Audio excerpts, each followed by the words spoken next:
Chapter 3. In Chapter 3, we're going to be talking about microscopes. We'll be getting into a little bit of some other stuff about looking at bacteria, some things with staining as well. We want to get started with some stuff about microscopes, what it is, why we use them, and that's because microorganisms are so small. They're tiny, and we can't see them with our naked eye. We need to be able to use a microscope, so we can't use it. We can't see them with our unaided eye, even with glasses. So the field of actually using microscopes, viewing things with microscopes, studying microscopes, the care of microscopes, the usage, all that good stuff, that's really called microscopy, okay, to view objects, samples, and things like that. Now, one of the things we do is microscopy can be a very important way used in diagnosis. For example, here we have a acid-fast stain for, we take sputum from somebody who's coughed it up. We do an acid-fast stain on that, and quite way to quickly see if they have tuberculosis bacteria. Okay, so can be used in diagnostics, can be used in quickly, besides other things going on with used in diagnostics. So it's one quick, easy way. Okay, all right. So we're going to start off with small things. So we want to make sure when we talk about small things, we need to have some basic idea of sizes. And in science, we use the metric system because it's a standard. In the metric system, we have our standard unit of length called the meter. The meter, now, we might oftentimes use millimeters when we measure certain things. And if we look at that, that is 0.001 meters, or 10 to the negative 3 meters. 1 meter is 1,000 millimeters, so it takes a lot of millimeters to make up 1 meter. Microorganisms, we measure them in even smaller things than millimeters. Many times we use micrometers. Micrometers, that is a 0.0000001 meter, 10 to the negative 6 meters. If you look at the millimeter that we saw, that's 1,000 micrometers. Okay, a nanometer, 0.000, let me make 0.000000001 meters. That's 10 to the negative 9 meters. What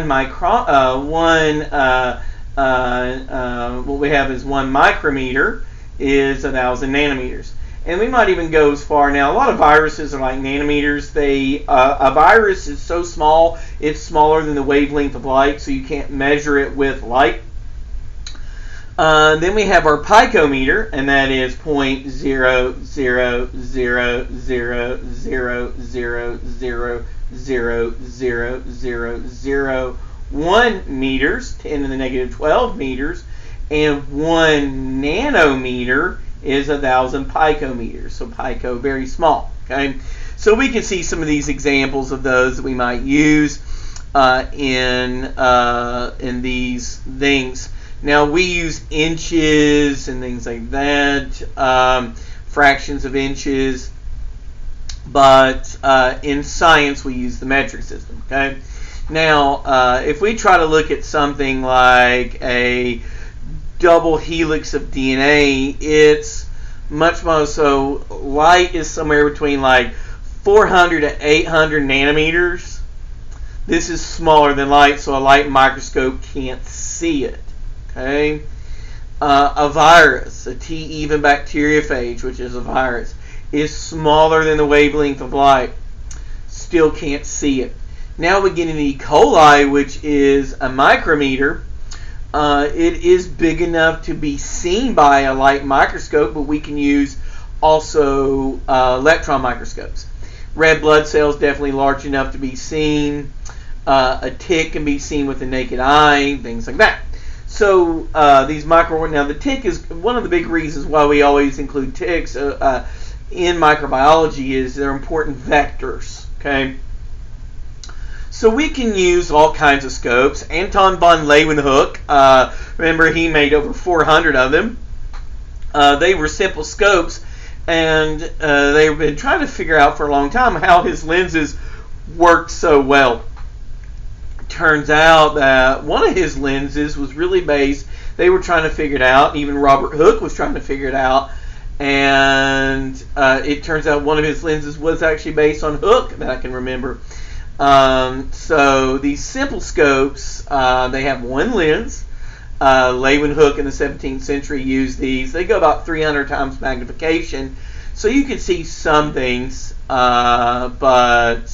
anyway. Now, when we start using light microscopy, we need to use visible light to see things. Light, like I said, it ranges somewhere right around that 400, 800, the visible light, somewhere around there. And a lot of people see. I know I'm a little bit off on the visible light spectra there, but I'm trying to get close enough to give you guys an idea. I apologize for not being perfect on that. I'm not a physicist. So anyway, now there are a series of lenses when we have in light microscopy we call compound light microscopy. We usually use multiple lenses. We have an ocular and objective lenses. Most ocular lenses are 10x. Objective lenses usually range in power from 4x, 10x, 40x, and 100x. And they will use a visible light source that we could see, light that we could see to actually illuminate the object. And they could see things, see much smaller specimens. They're much more powerful. Now, if we use any kind of microscope that uses visible light, we call this light microscopy. There's different kinds. There's compound light microscopy. That's the kind we're going to use. Dark field microscopy, not so much used as much as it used to be used. It was a big thing in microbiology. Phase contrast, differential interference contrast, and even fluorescence microscopy. Fluorescence has some of its role still in some infectious disease stuff where we make antibodies against a certain pathogen. The antibodies have fluorescent molecules on it. It sticks to it and it can help us, okay, that bacteria is present because these antibodies stick to it. To use and understand microscopes, we need to understand a few terms. One term is what a compound microscope is. These are the scopes that go out and they use multiple lenses. They're going to use what is called an ocular lens and an objective lens.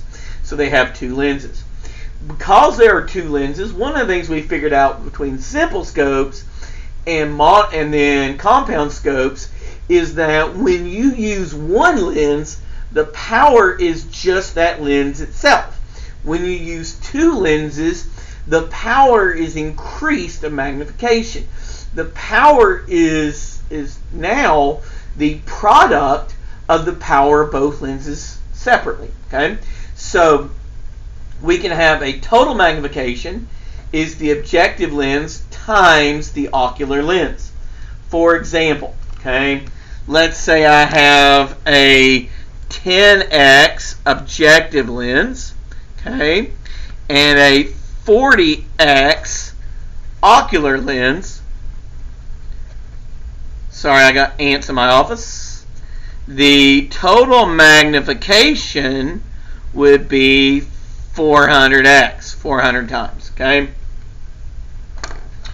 Be able to do that, simple calculation. I will have it on the test and quizzes when I ask you guys to find a total magnification. Resolution, basically if I have two things and they're close to each other and I'm looking at them and I can tell them apart, that's resolution. The ability of the lenses to distinguish 2 points as separate objects. Microscopes often have a resolving power of 0.4 nanometers. If they are greater than or equal to 0.4 nanometers apart between the two things, I can distinguish them as two separate objects. Okay.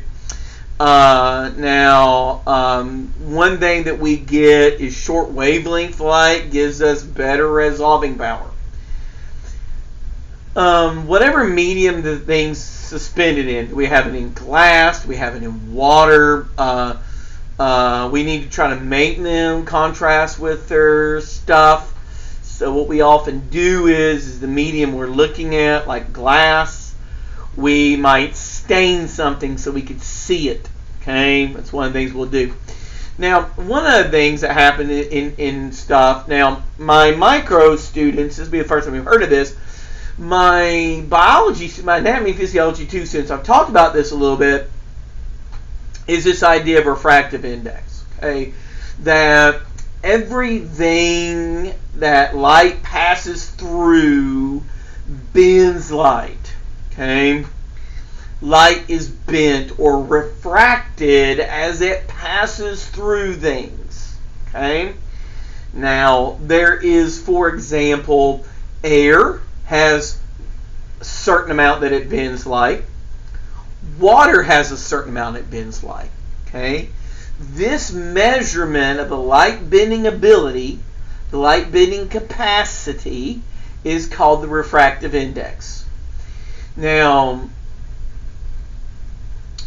if you're in air, it might bend a lot differently than it will in water or will in oil. So light may bend so much that it misses the really small lenses that are high magnification. So what we do is, because the lens is so small, we put a drop of oil, we use cedar oil and put it on it, or in our case, in our labs, we use water. And what we do is we put this drop of water, and that water column has the same refractive index as glass or that immersion oil. So it basically becomes like we're increasing the lens. It's part of the optics of the microscope. So it increases the resolving power because basically it increases. It's like increasing the diameter of the lens without reducing the lens's power. Okay. So it might be fuzzy if we use that. That's why we use it. So refractive so I was talking about how, for example, in anatomy 2, that the refractive index from air to cornea is the greatest change in refractive index. The cornea has the greatest refraction in the eye. It bends the most. You would think it's the lens, but it's actually the cornea because of the change in refractive index. Now, bright field microscopy, what we're going to use is a bright light. This is visible light is used, light that we can see. There's a white background, light is reflected off, and it enters, and we can see it, so things look bright. Now, what we also have is called dark field microscopy. Dark field microscopy, there's a dark background. It's only the light reflected off the specimen. Usually you see this in things you couldn't see in a regular microscope. You don't use the same kind of staining methods because it might distort it. You use a liquid to stain, but you usually don't stain it. Okay, this is how we used to do things in the old days. Okay, older days. We don't do it so much now. Phase contrast. It just accentuates diffraction of light. It passes through the specimen. We use a diffractor, things like that. It's a little bit different, but I won't go too much. We use a diffraction plate. Now, fluorescence is something I'll talk a little bit about.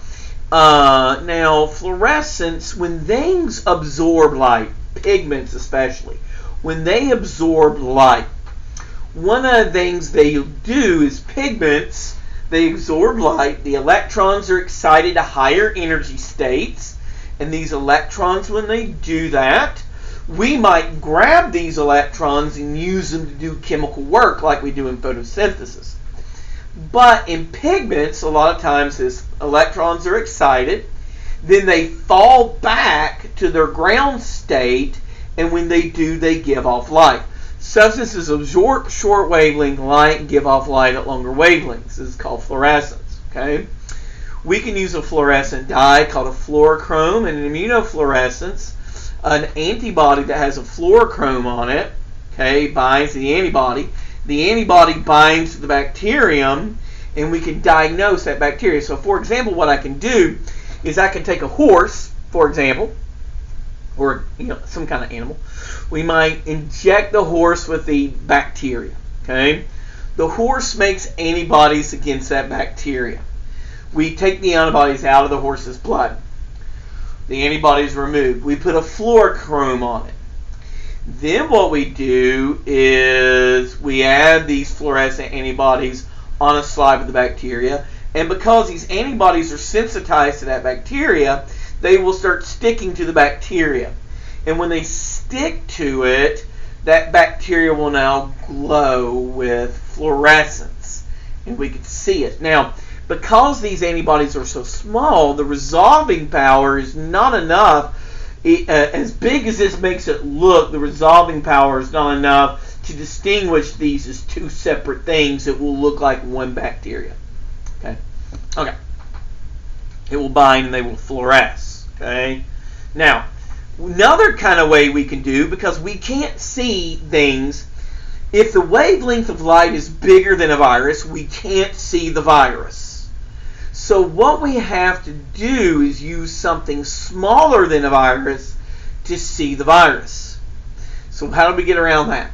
We use beams of electrons, which electrons make up viruses. They are definitely smaller than a virus. Electrons are very small subatomic particles.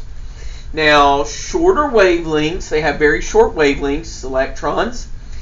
They are about 100,000 times smaller than that of visible light, so they could see very small things. We have an electron gun that makes electron beam. That beam, what we have is our lenses are basically electromagnetic in nature. They're electromagnetic condensers. They bend the beam to help it be refracted, so to speak. The specimens, we use heavy metal salts. Usually we use a heavy metal salt like these oxides, okay, metal oxides and things like that. We add heavy metal salts, okay, and because it's shorter wavelengths, we get greater resolutions. We could see things that are smaller than 0.2 micrometers, like viruses in the internal structures of cells, like the Golgi and the endoplasmic reticulum. And we can look at that. Now, they're black and white. Now, to get the colored pictures, we color them artificially, like we used to do in, like, if you've ever seen World War II in color, or the colorized photographs of World War I. These were actually originally done black and white, but now we've colorized them, okay, artificially. Now, the electron microscope, one kind of electron microscope we use is called a scanning electron microscope. The scanning electron microscope, the electron gun makes a beam of electrons that scans the surface of the specimen. So this allows us to see surface things, okay? We call this an SEM. It's smaller magnification than transmission. Transmission is more powerful. So we can see about 10 nanometers, whereas electron microscopes, much more magnification, can see 10 picometers. They're very powerful. We're actually getting an electron microscope from Eastman. It will be housed in Kingsport campus.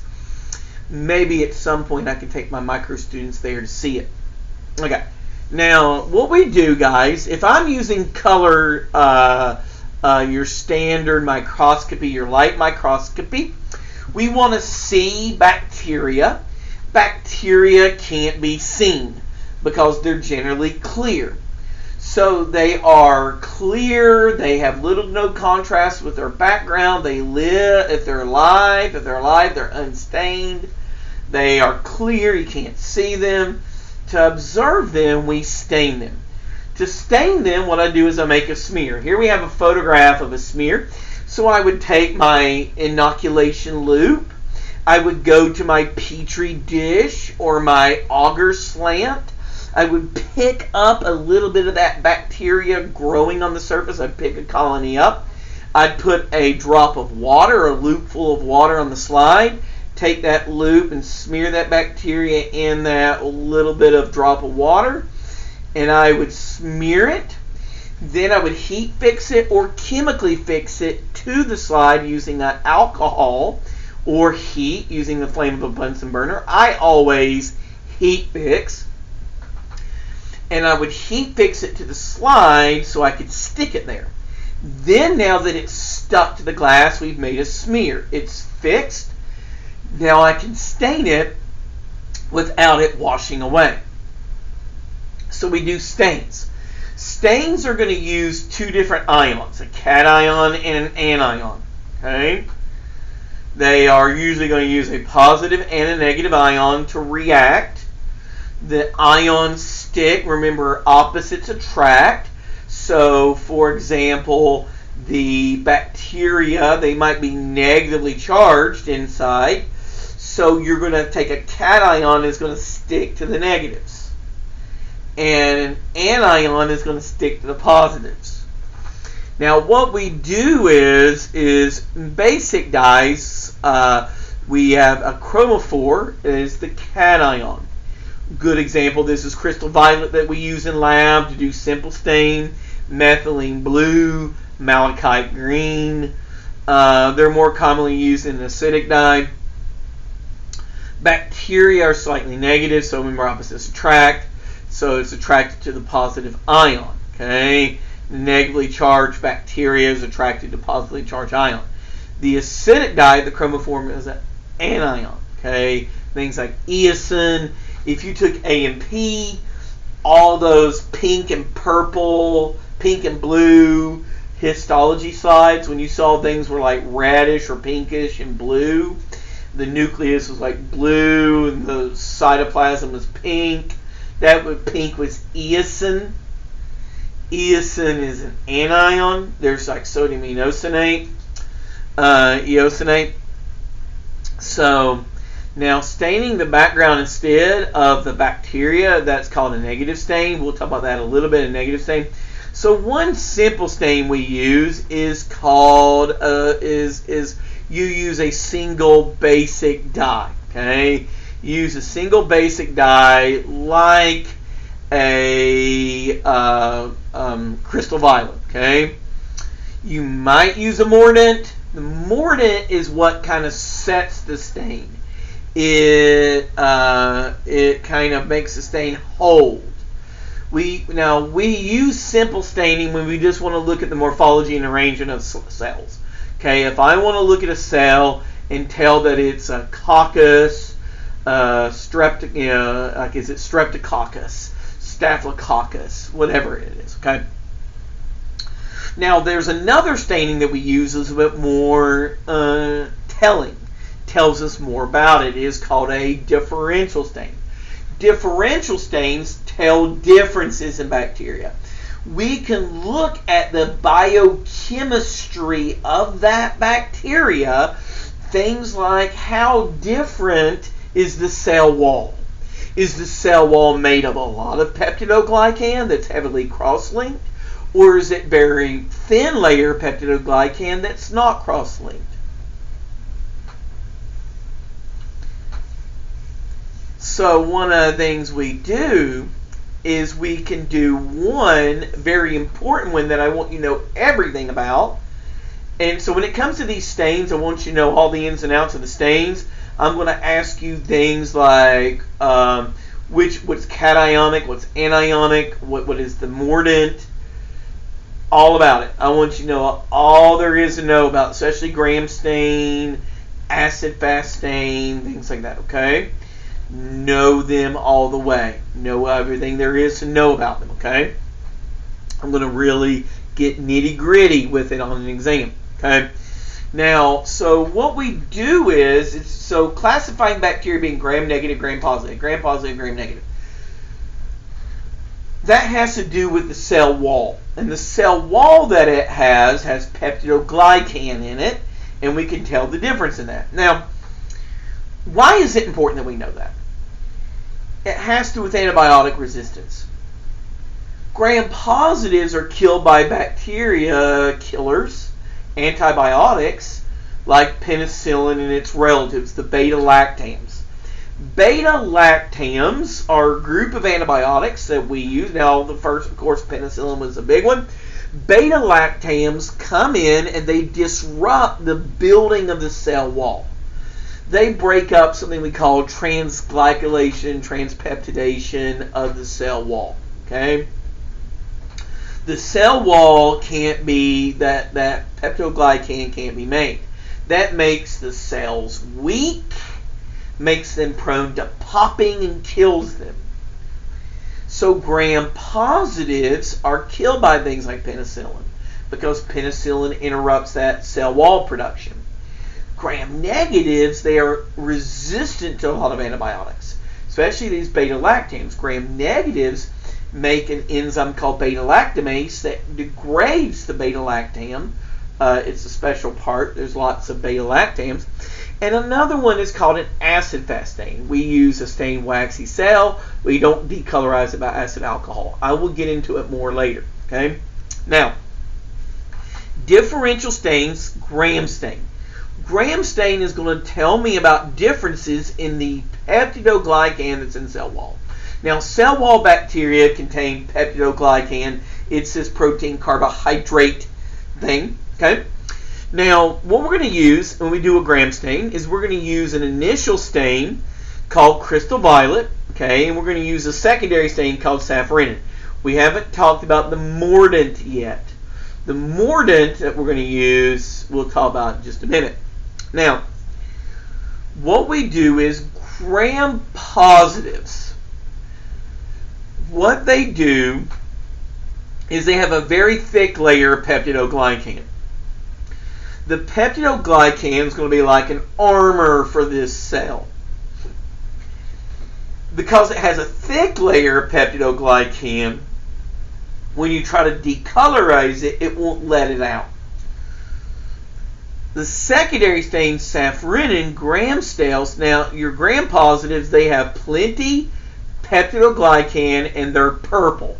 Some people say blue, I say purple. They are purple, plenty peptidoglycan positive. Gram positives have plenty peptidoglycan and positive, purple. Okay, positives are purple with plenty peptidoglycan. Okay, the secondary stain safranin will look red or pink. This is because there's a thin layer of peptidoglycan, and we're going to talk about the biochemistry of that. So let's actually get into the gram stain process. The gram stain, what we do is it tells differences in peptidoglycan. The purple beads in the diagram are peptidoglycan. Notice the gram negatives, they have a thin layer of peptidoglycan, and the gram positives have a thick layer of peptidoglycan. But there's some other differences. Gram negatives also have an outer membrane and an inner membrane, whereas gram positives only have the inner membrane. Now, the gram stain, it gets its name because a guy named Hans Christian Gram came up with it in 1884. He uses crystal violet as a primary stain. The initial stain, crystal violet, is cationic, so positively charged, and it will bind to the negatively charged things that are in the cell. It sticks to that. Then what we do is we add grams iodine, a special kind of iodine adds to it, and that iodine sets the crystal violet. We refer to this, guys, as a mordant, and it sets that, okay? These crystals have formed, okay? Now what we do is we have a decolorizer. Now the decolorizer will help break down the cell wall. If you have a thick layer of peptidoglycan, that decolorizer is not going to penetrate.